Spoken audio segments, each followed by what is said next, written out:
Hindi nga raw karaniwang sumasabog ang isang carbon dioxide fire extinguisher gaya na nangyari kahapon sa Anonas, Quezon City.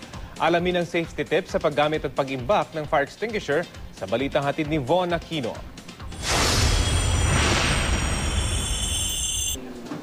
Mismo ang BFP ang nagsabi hindi raw pangkaraniwang sumasabog ang isang carbon dioxide fire extinguisher maliban na lang kung may mali sa pagkakagawa nito.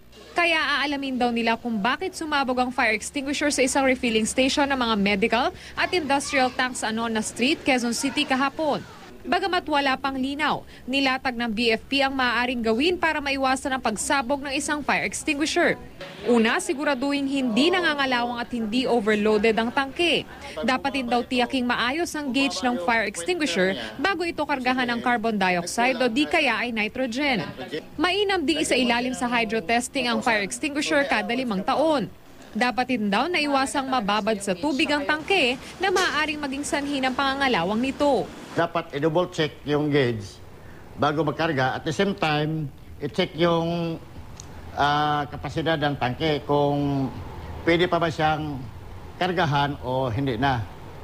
Or pa-hydrotesting natin. Itong banda, ito ang karamihan na makalawang.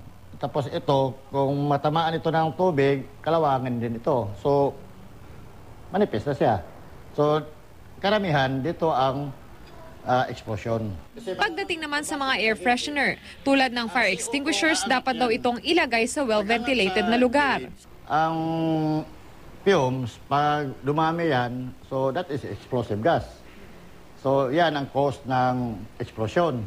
So, para hindi siya ma-accumulate yung mga gas, so i-open mo lang yung area. Kaya naman paalala ng BFP lalo na sa mga refilling stations, sundin ang mga tamang proseso at panuntunan sa kaligtasan upang maiwasan ang mga aksidente. Von Aquino, GMA News.